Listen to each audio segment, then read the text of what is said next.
Good afternoon or good morning, depending on where you're at. My name is Amy Gray. I'm the media director for the youth gathering, and joining me today is Krista Miller, gathering registrar, and Jim Lohman, gathering arrangements. We're here to give you just a gathering update, go over some updates for registration, the housing process, and then also give you some tips and ideas for how you might go about eating your meals while you're together with your group in New Orleans. Just a couple things before we get started here. You'll see on the left-hand side of your screen there's a chat box. Feel free to make comments or ask questions there. I'll do my best to monitor that throughout the presentation. There will also be times for Q&A after Krista speaks and then after Jim speaks. So if you have longer questions or more involved questions, I'll facilitate that to them at that time. You'll also see, too, that the presentation that we're going through today is available to download if that's something that you're interested in following along on your own screen as well. With that, if you join me in prayer, we'll get going. Heavenly Father, we thank you for today. Thank you for the gift of technology and the ability to meet and gather and discuss things in this way. I thank you for Krista and Jim, for the gifts that you've given them, for the way that they care for young people, and the way that they serve for the youth gathering. Would you bless them now as they share with us important information as we prepare for this summer? I thank you for all those who are attending and all the other adult leaders and parents and congregational leaders as they're preparing their youth for in Christ alone. Would you continue to bless their efforts and guide them? We pray all this in your name, Jesus. Amen. Amen. All right. Thanks, Krista. Well, thank you, Amy. Well, welcome, everyone. We're so glad that you are here with us today. As you can imagine, things are getting very busy in the youth ministry office and especially in the registration office. So we thought this would be a good time to just kind of regroup and do a few updates and answer some frequently asked questions that seem to be coming into the office, and we can just kind of go from there and help you out today. So with that being said, we'll start with the basics. Registration is still open. We have gotten quite a few calls from people that are somehow misled into thinking registration's closed. They've called and they're begging, please let us add on some more people. And we're like, sure, until May, you can do that. So if you were under the impression that registration is closed, we just wanted to clarify that now. So registration is still open. People are making cancellations and substitutions. There is a pretty straightforward way to go about doing that. If you want to just contact the registration office, Kyla or Robin will walk you through that and give you the basic step-by-step instructions on what to do and how to go about doing that. Big question that's been asked is, if we do make changes, cancellations or substitutions or whatever, will that affect our priority status? It does not. Your priority status stays intact based on the date that your original registrations were postmarked back in October or whenever you sent them in. So if you sent them in at one of the first days of the priority window on the first come, first serve, your priority status will remain intact. Now, that being said, that registration is still open. That is correct. However, the registration fee increases on March 4th, and it will go up to $375. It's currently $325, so that's, excuse me, that's an increase of $50. If you have some youth or even some adults that are kind of hedging out there, maybe they want to go, maybe they don't, haven't decided, you might want to remind them of the March 4th fee increase deadline, and that may help them to make their decision a little quicker if it will save them $50. If people still want to add on after that, that's fine. They can still register up until May 4th, but on March 4th, again, the registration fee does increase to $375. If you do add participants on and you will send their registration fee to our office, we do ask that you include your congregation ID number on the check and let us know what that check is for. We've been getting quite a few just random checks into the office. Some people are paying their balance or some people are adding. They've added individual participants and they're paying those fees. So if you just make sure you let us know what it's for, you can write it on the check or just put your own little note in with it. That's okay too. A little more information is better than not enough. So if you can, we want to make sure your money goes to wherever you want it to go. As I said, May 4th, that is the cutoff day for registration. If you have participants that are going to need to cancel, you want to try to do that by May 4th. If you cancel by May 4th, you will get a refund. If you paid the full $325 fee, you will get $225 back, refunded back to the congregation. Everyone pays a non-refundable $100 fee. So that part will be retained, but we will refund the $225. We won't make actual refunds until after May 4th. That's kind of our money day, and after all of the accounts are reconciled by that time, then we will make the refunds, but not until after May 4th. Now, one thing that is noteworthy on this is if someone cancels after May 4th, even if you've only paid the $100 deposit, you will still be accountable for the $225 for your final balance due. Now, that might seem like that's a little bit unfair because, they're not coming, but keep in mind that by this date, by May 4th, that's when everything will have been ordered for the gathering, the backpacks, the Bibles, gathering books, giveaways, all the different things that you do get at the gathering. All these things have already been purchased by that time. And to give you kind of a frame of reference, from start to finish, we have about 5,000 cancellations and substitutions. So it's a pretty big hit that the gathering takes if a significant amount of people do cancel after May 4th, and all of these items have been purchased for them. Kind of similar to if you bought airline tickets for a group of 10 people, and a month before the gathering, 3 or 4 decide they're not going to go, and you're kind of held on the line for their airline tickets. Similar with the gathering, but just on a much larger scale. So try to be mindful of that. We try to be good stewards of all the gathering funds, and anything you could do to work with us, that's a big plus for all of us. If you want to take advantage of express registration, and I highly recommend it if you're able to do so, you will want to pay the balance of your registration fees by May 4th, and that means postmarked by May 4th. For anyone new, the first time, what that means is when you get to the gathering, you will come to the convention center and you will actually register your group. You will get your backpacks, wristbands, all of that sort of thing. If you've paid the balance by May 4th, it does expedite that process significantly. So if you can pay it by May 4th, that's great. Some people can't. Perfectly okay. Just bring your check with you to the gathering, and you can take care of everything there.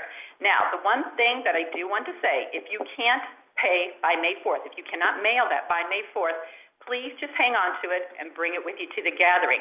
When it gets to May 15th, you think, oh, we do have the money now. We could go ahead and send the check in. Please do not do that. We will send the check back to you. It's just we need one cutoff date where we just actually kind of draw the line in the sand and we process the thousands, literally thousands of checks that we do have. We have to just draw the line, and that's when we do it. And the line is May 4th. So please, if you're able to pay the balance by that and take advantage of express registration, absolutely, by all means do. If you can't, just hang on to it and bring it with you to the gathering. Again, put your congregation ID number on the check and let us know it's for registration balance. So what everyone's anxious about now is hotel assignments. I went into the registration office the other day and asked Kyla and Rob, and I said, okay, give me an idea. What are some of the big things people are looking for? What do they want to know? And they both said, you need to define early spring. So I kind of laughed, and on that particular day I said, well, we're going to go with springtime in St. Louis.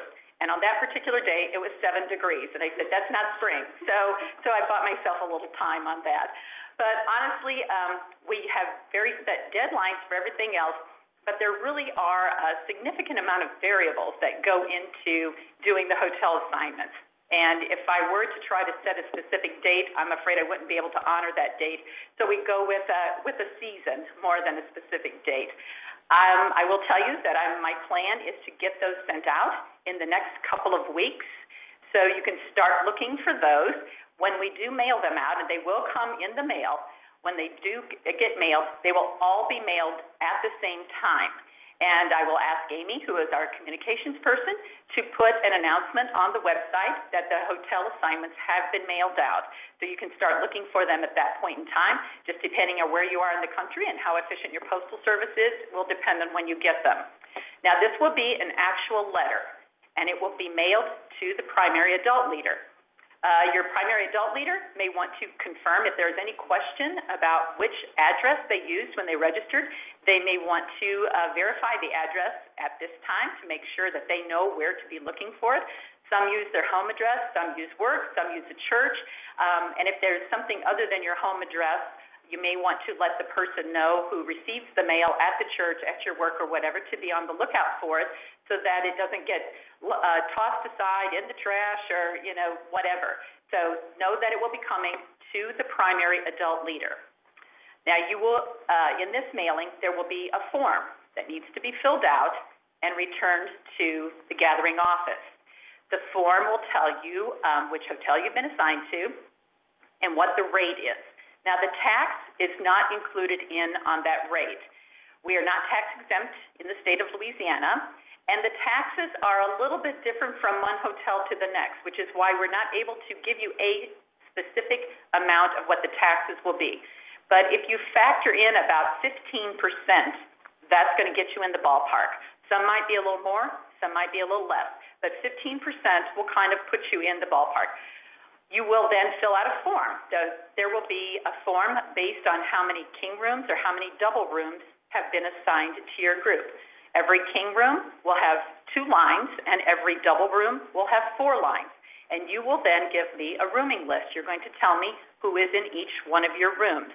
You'll fill that out, and you will then return this to the gathering office. Don't mail it to the hotel. Please don't send it to the hotel. There will be an envelope that is in with this packet. The envelope is addressed to our office. Please use the envelope. If you send this to the hotel, most likely it will get lost. You will end up stopping payment on the check and have to start the whole process over again. So just follow the directions, take a moment to read them, complete the form, and then just return it to our office.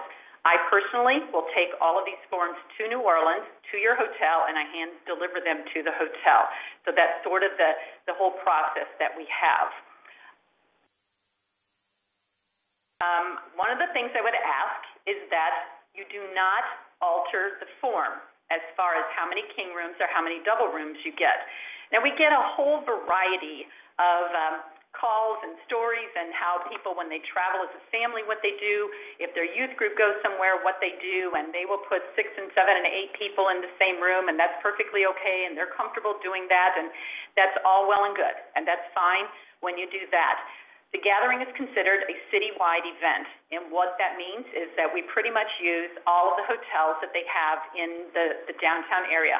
We are using 38 hotels, and we have a contract with each one of these hotels. There are things in these contracts that we do have to abide by, and it's our job to ensure that our participants abide by these guidelines as well. So it typically does not allow for more people in the room than what there are pillows, and by pillows means 4 pillows to a double room and 2 to a king room. The other big piece that comes into play frequently is rollaways. People always want to have rollaways. They call our office and they say, can we request a rollaway? I can tell you for a fact that we have no rollaways contracted for any of the hotels. And if I don't have them in the contract, I can't guarantee that you will get a rollaway. I would just ask that you don't plan on it, don't count on it, because I wouldn't want you to get disappointed when you're there, or that you plan on it and then it turns out that you don't get one and your whole room assignment is totally askew. They will not put a rollaway in a double room. You might get one in a king room, but there just really isn't space to put them into double rooms. It's a safety and security thing. Should a hotel ever catch fire and you had to get out in the middle of the night, it could make the difference of getting out and not getting out. So they will not put them in there. The other thing to think through just a little bit is when you have, especially girls, in rooms, if you try to put 5 or 6 girls in one room, you still only have one bathroom. Trying to get 5 or 6 girls through one bathroom in the morning can take quite a while. So we do not expect people to pay more money. That's not what we're trying to do. But think about these things, the big picture. We don't want your hotel experience to be so unpleasant that it ruins your gathering experience either. The one thing that does come up quite frequently is that a group has what we refer to as an odd man out. They may have 4 girls and 1 boy, or 4 boys, 1 girl, and it becomes problematic as to what to do. The first thing I would recommend that you do is, if you are in an area where there's other churches around, contact those churches and see if maybe they have a similar situation, or if they have just space for 1 girl or 1 boy in with them. If you do manage to make that arrangement, contact our office and we can work with you to get you into the same hotel so that you can kind of maximize your space at that point in time. If you're in a location that there are no other churches around you, contact your district coordinator.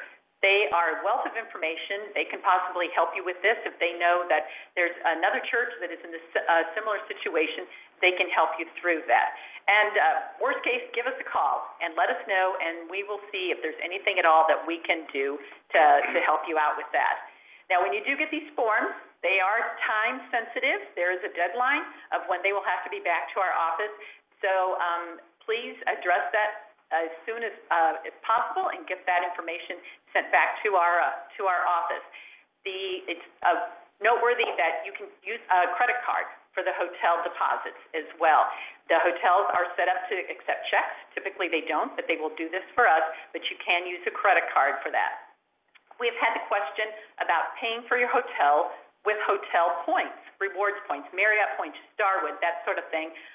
What we do require is that you do still have to send your deposit in cash or the check or credit card.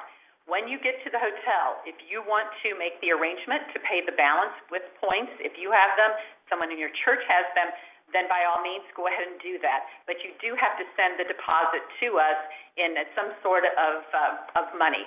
So keep that in mind when you're paying for that. The other big question is, where do we house our bus drivers? Now, there's a lot of different situations that do come up with bus drivers. Some companies, it's all built in. They literally drop you off and come back at the end of the gathering and pick you up. Some of them, it's built into your contract that the group is responsible for housing the bus driver. Some of them, the churches actually own the buses, so then obviously they have to house the bus drivers. For all intents and purposes, we don't house bus drivers. It just becomes a difficult situation. If you look on your screen, there are 2 hotels that I have listed. One is the Courtyard Marriott and one is the Residence Inn. Now, I will clarify this to say that these are not part of the gathering block. I have no leverage in these hotels whatsoever. I do not know what the rate is going to be, but I have personally been a guest at both of these hotels on a number of occasions, so they're very nice hotels. If you do look them up online, they're not in New Orleans, it's Metairie. And Metairie is a suburb of New Orleans. It's located about halfway between the airport and the downtown area. Now, the reason I do bring these 2 hotels up is because they have big parking lots, both of them. And you could park a van or a bus out there. Now, if you're able to secure a room out there for your bus driver, you might want to give them a call to make sure that it's okay. Things do change. They do change their rules and guidelines, and like I said, I'm not contracted with these 2 hotels, so I have no leverage with them whatsoever. I'm just merely putting them out there that these are 2 places where you might want to house your bus driver. If these are sold out or if this isn't something that works for you, you may just Google other hotels in that area, and you might be able to come up with something yourself. Now, we are working with the Convention and Visitors Bureau to secure some sort of parking in the downtown area for buses and vans. As if any of you have been to New Orleans, you know that parking is at a premium in the downtown area. So there are some lots that are down by the convention center, and if we are able to secure space for them, we will let you know that, and we'll let you know what the cost will be. But we have not accomplished that yet. But know that we're working on it, and if we're able to do that, that information will be made public on the website as well. So keep on the lookout for that. We have secured airport shuttling for our participants with our shuttle company. Now, the cost will be $30 per person round trip. You will be able to secure one-way transportation if that's what you need. Not all groups actually arrive together. There are some unique situations where someone is not able to get down to New Orleans when the group is going and they've come by on their own, or maybe they're leaving with their family after the gathering and on a vacation, so they're not going back. So if those are the type of situations that you have encountered, you'd only want to buy a one-way shuttle ticket for these people. So that's why it's set up. You have to buy $15 each way, but it is $30 round trip. We will have this information on the website. You will secure your reservation with the shuttle company directly. This will not be made available until you get your hotel assignment, because in order to set up your shuttle transportation, you're going to have to know which hotel you're going to. So they will pick you up at the airport, they will drop you off at your hotel, and then on the day that you're going out, they will pick you up at the hotel and take you back to the shuttle, to the airport, as well. So again, after you get your hotel assignments, then go to the website. That's when this will be made live, and you can secure your shuttle with the company at that time. The young adult volunteers have all been notified of their acceptance into the gathering. So if there are young adult volunteers in your group or in your church that you know are going, connect with them. And if you can help them with transportation or what have you, then by all means, invite them to travel with you if that works out. They have a deadline of March 16th, and the $125 deposit is due at that time, or they can certainly pay the full $325. If they only pay the deposit, the remaining balance is due by May 18th. Now, we've also had some groups that have called because they have graciously fundraised for the YAVs, and they are paying their registration fees, and they've wanted to know how to do that.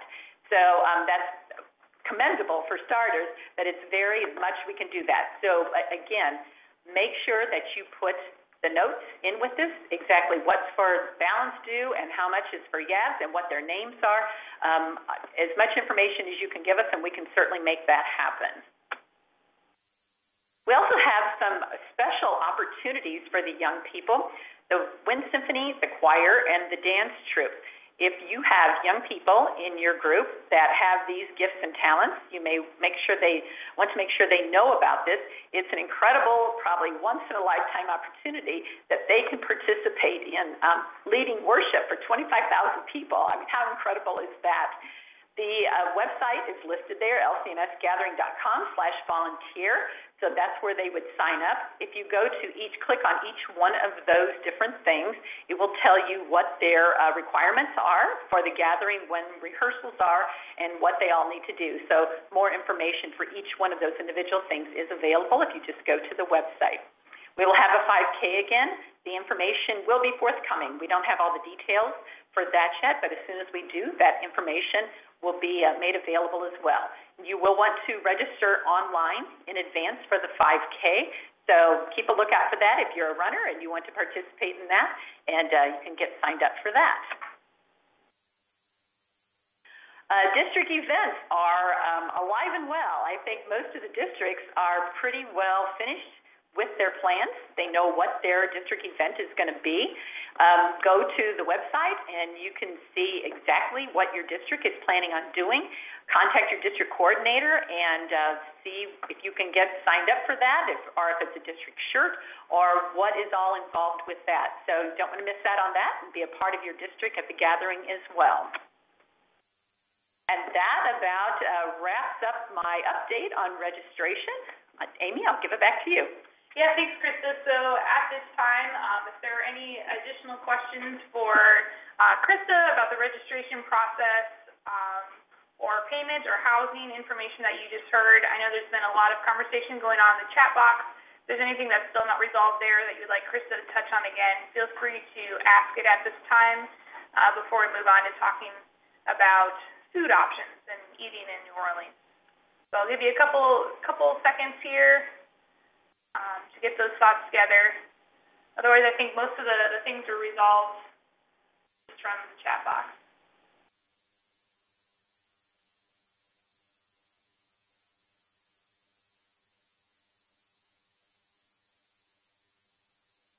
Defining early spring again. I know you had a very nice answer to that, but my non-answer in the next couple of weeks.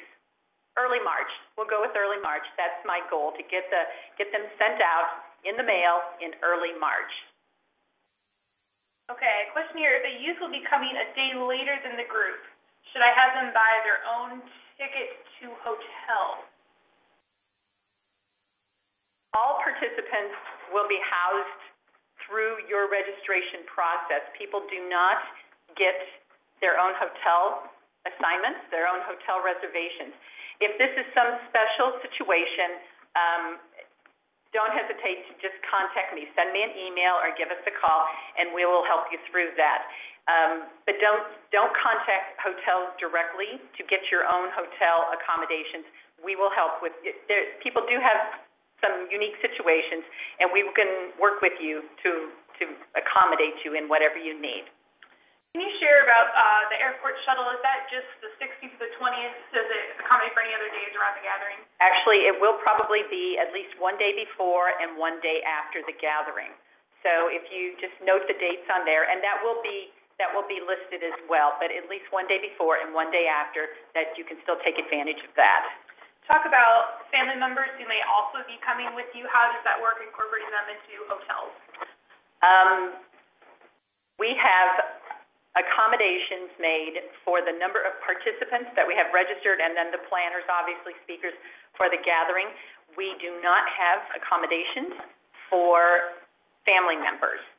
If you want to wait, if the family member wants to wait until you are assigned to your hotel, they can then contact the hotel directly and make their own reservation outside of our room block if that's something that they wish to do. If there's anything else we can do to help on that, you might want to give us a call. But for all intents and purposes, we do not house family members in our room blocks for the gathering. Let's see, is the early spring after the late fee deadline? That March 4. Oh, after the March 4th, it could be. It could be. Type in here the link for district coordinators that someone asked for. Yabs, their arrival and departure time. Can you talk about the timeline for Yabs? The Yabs arrive on a day before, 14th, 2 days before. The Yabs have to be there on the 14th. That is their arrival date.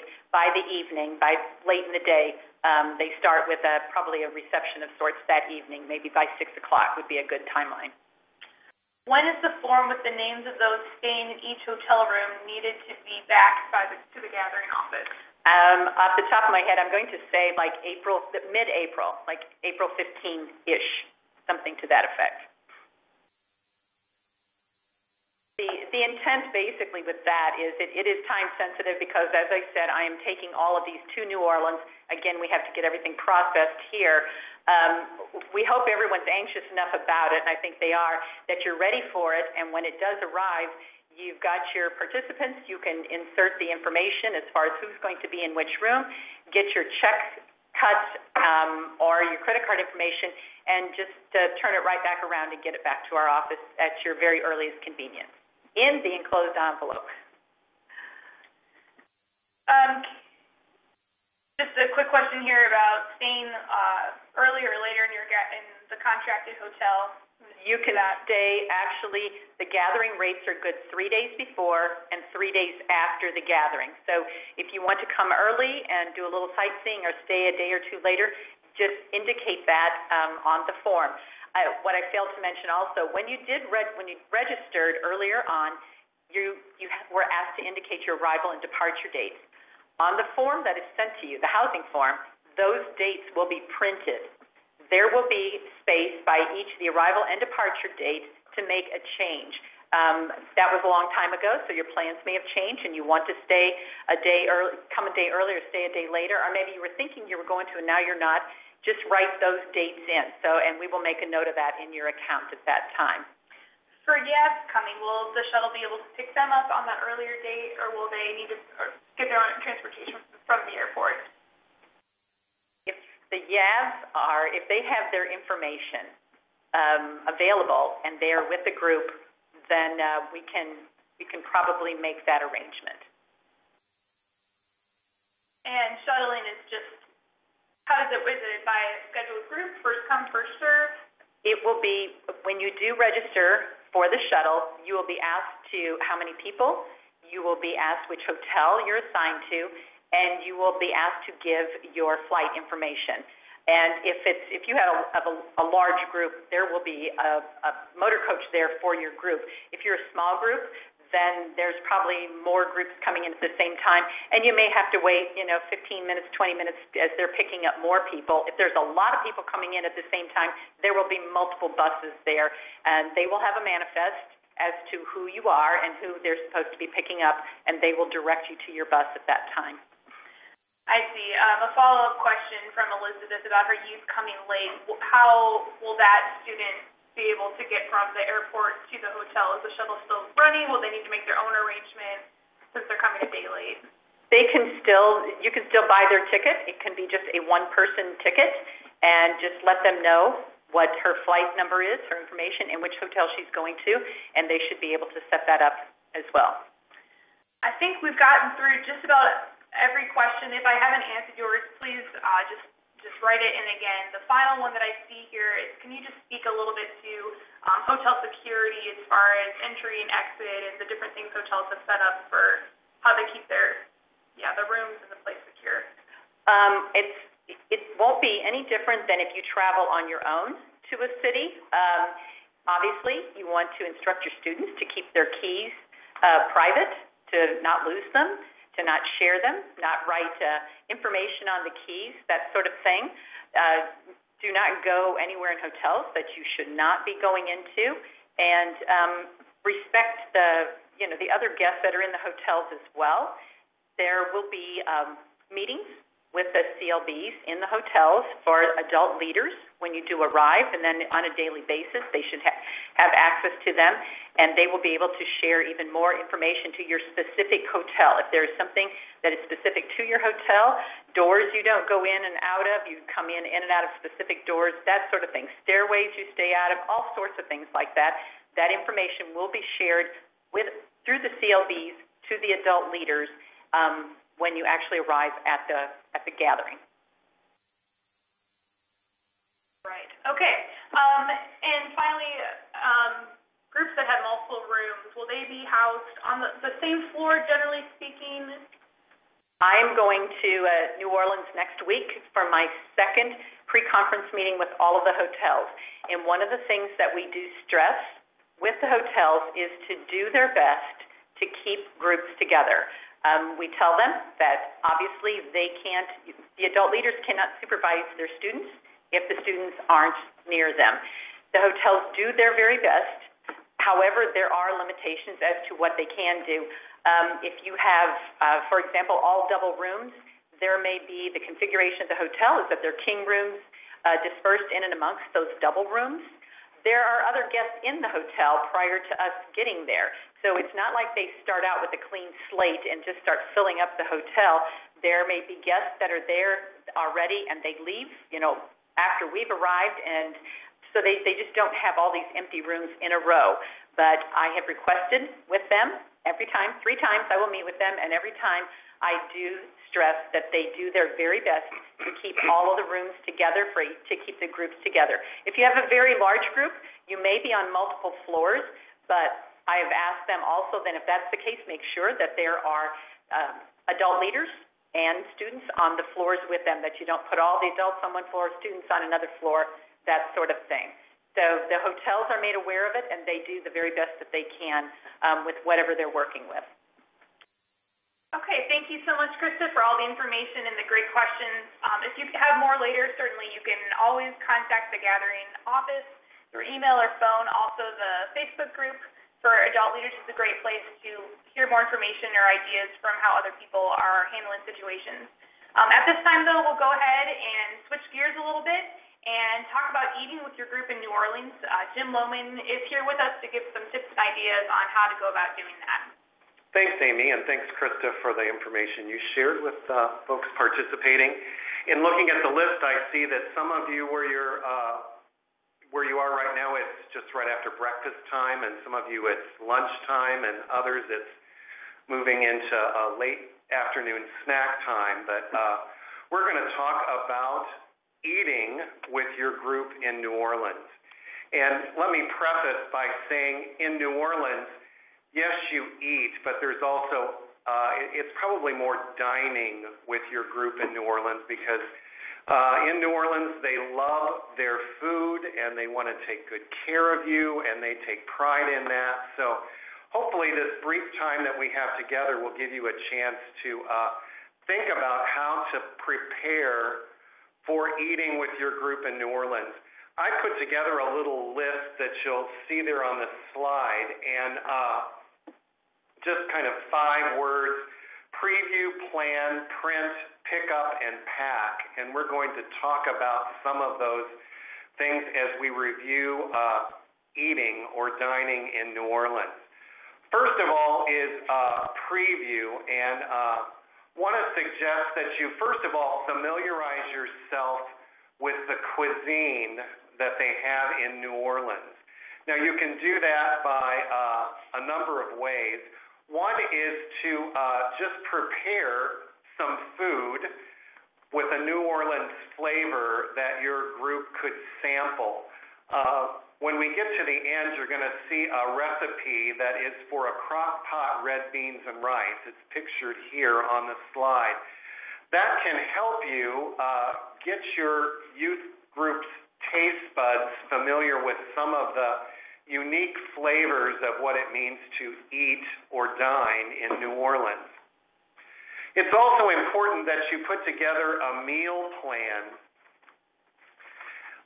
That includes thinking about the times that you'll be eating during the day: breakfast, lunch, dinner, snacks.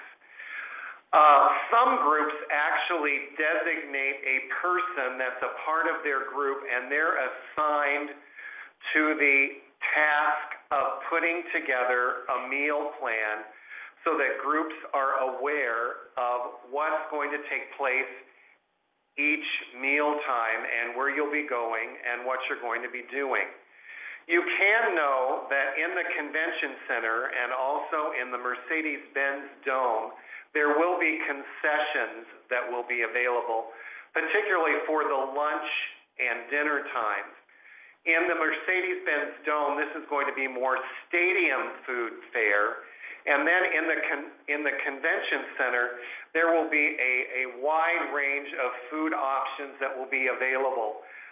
New Orleans cuisine, youth-friendly foods like pizza, hamburgers, healthy foods like salads, and we're also working on the convention center floor, similar to what we did in 2010, to create a larger eating area so it becomes easy for groups to come in, grab lunch or an early dinner, and have an opportunity to enjoy the food that's provided there. At this point, I want to talk about whether you're considering breakfast, lunch, dinner, or snacks.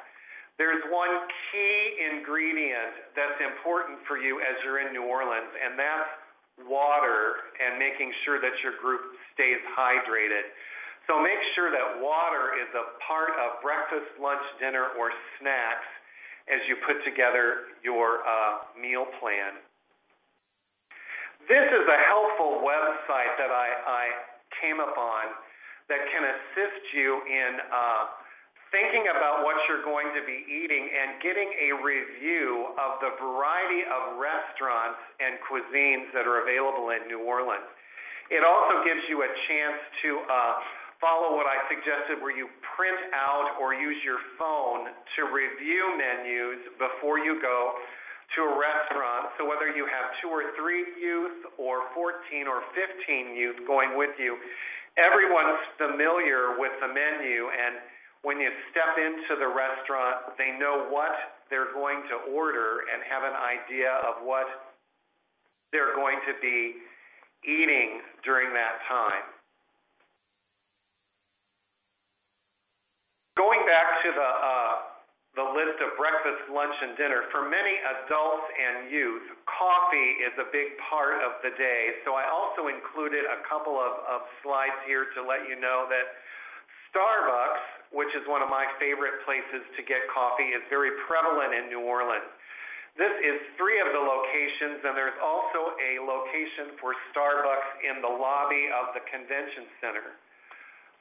But in keeping with local establishments, wanted to also make you aware of, you can get the same kind of coffee service and other specialty drinks, and particularly PJ's Coffee is known for their iced coffee. This is a coffee vendor, a coffee shop in New Orleans, founded in 1978, and it's a local coffee experience. So I'd encourage you to go there, and they have a number of locations near where we will be in downtown New Orleans. They also have specialty drinks. I was checking out their website this morning. I'm not sure if it's still there, but in honor of Mardi Gras, which was just a week ago, they offered a king cake latte that people could order and enjoy. Pickup was one of the places that I suggested, and want to let you know that there was one small Rouse's grocery store when we were in New Orleans in 2010.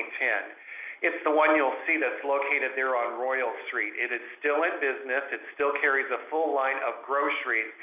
However, near the Mercedes-Benz Superdome, Rouse's has also built a full-service, larger grocery store that you can use. This slide gives you an idea of, you've got the parking lot, you see the outside, but some of the services that are available.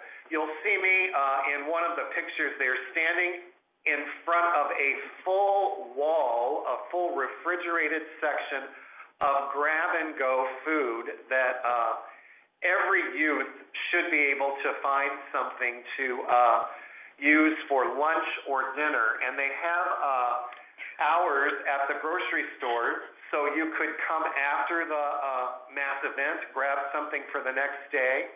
You'll see a full section of fruit needs that can be grabbed and go, that you can grab and go. And also there's a make-your-own salad bar that's available, which you'll see there is $6.99 a pound. They also offer a concierge service. For those of you who are really planners, you could call ahead or make arrangements. Through their website, you can get this and actually have your food available for pickup. And Amy added down at the bottom of the slide where you see the two Rouse's logos, those are styrofoam coolers that Rouse's sells that you could pick up and use to transport your food from the grocery store to your hotel room or another location where you might be having or sharing a meal. I wanted to make note of a couple of restaurants as well. This is a favorite of both our staff and when we had the National Lutheran Youth Worker Conference there this past summer. This was a great place with generous portions that people can share, and there are two locations open for breakfast, brunch, or lunch.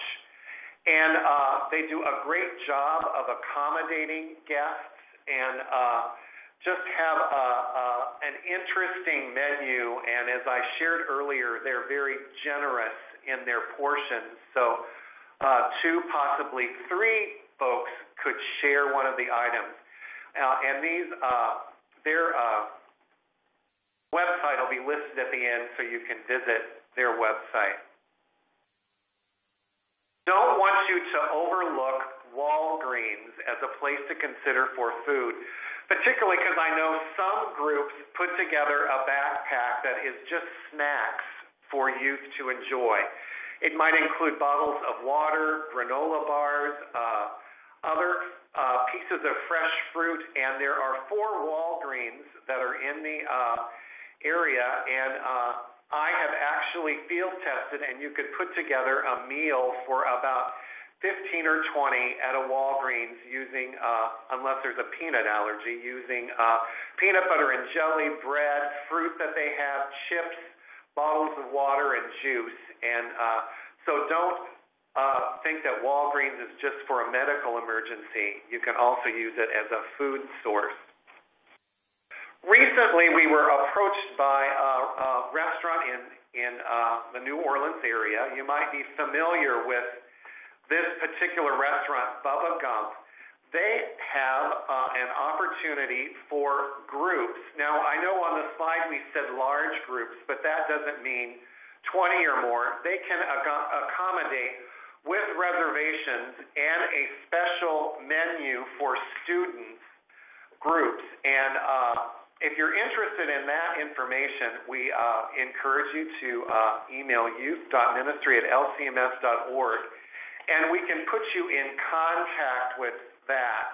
There is also a restaurant across from the convention center. I don't have a slide for it, but it's called Mulots, which can give you large seating spaces and a menu that is shareable for groups and a great place. And you can contact them and let them know that your larger group is coming, and they'll be able to accommodate you. That wraps up my time in talking about food. Let me look at my notes here. I think I have covered everything here.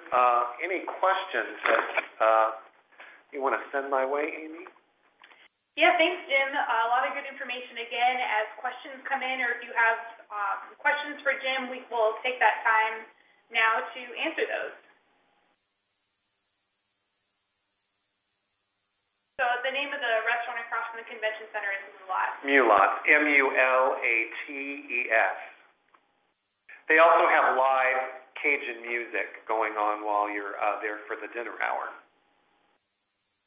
I just saw someone had inquired about Hard Rock. The Hard Rock Cafe has moved from when we were there in 2010, and they still do groups, but they are not nearly as large as what they were in their original location.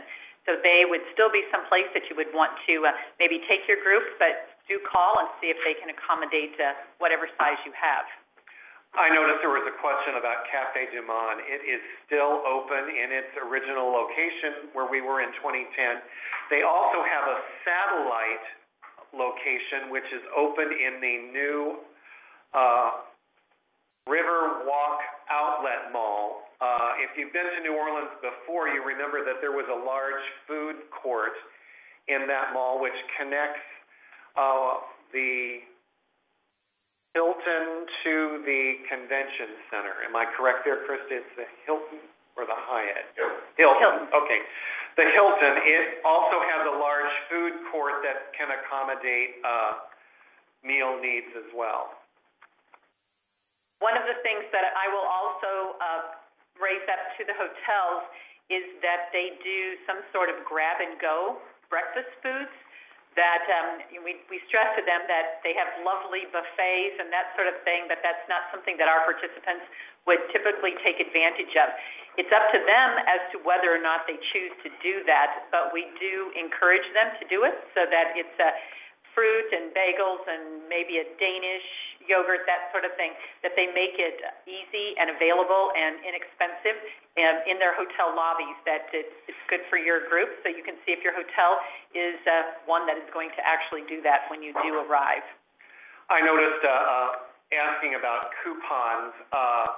Both, if you connect to the Convention and Visitors Bureau link on our website, there is a link there that connects you to restaurants, and the website that I shared also has a place that you can click for information on discounts for food. Krista, do you mind addressing breakfast in hotels and any free breakfast that might be offered? There are very few restaurants in New Orleans, for starters, that even offer a free breakfast, and I will just say do not count on it. They are few and far between, so obviously, everyone would love to have a free breakfast, but it's just not a reality for the hotels in New Orleans. So don't get caught off guard. Make sure you budget for breakfast, whatever that might look like for you, and so that your kids are fed and you have something to eat and you're not surprised that when the breakfast isn't made available. You may also want to consider when you do plan, as Jim was saying, if you kind of put your schedule together, maybe consider eating off times. Have lunch at 11 o'clock or maybe 2 o'clock or something to that effect. If you do an early lunch, then maybe do an early dinner or a late dinner when the restaurants and things aren't so full, the lines at the convention center aren't so long, and that sort of thing. So if you kind of start your day with that in mind, with that mindset, it does make things go a little bit easier for you, a little bit quicker at restaurants as well. And don't hesitate assigning for breakfast in your hotel. You could go to Rouse's, pick something up the night before, a bakery item or a cereal item, and could have that prior to your departure in the morning. What about YAB's food? Are any meals provided? Are they also looking for food like the rest of everyone?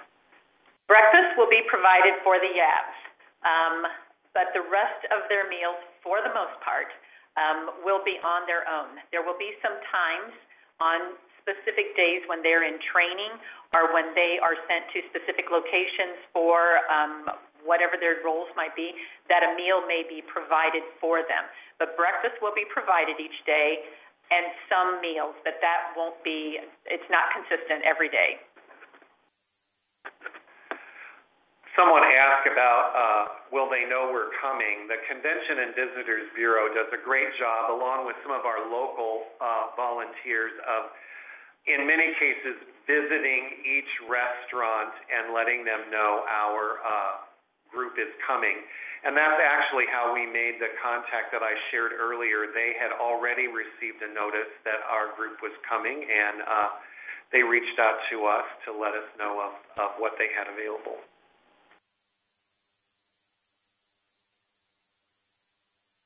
There's a lot of good conversations going here. Thank you for everyone who's sharing their own tips and ways that they've handled food in the past. I'd really encourage you guys to continue this conversation on the Adult Leader Facebook page. There's already been some suggestions made there, but certainly to continue that conversation, it's a way that we can capture it for those who aren't able to attend as well. So thanks for sharing your ideas. Again, we'll take another second here if you have any final questions. Otherwise, we will look to wrap it up for today.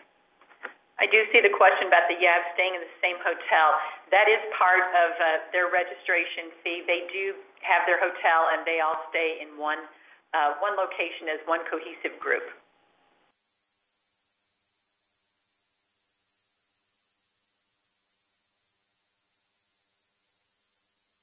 All right.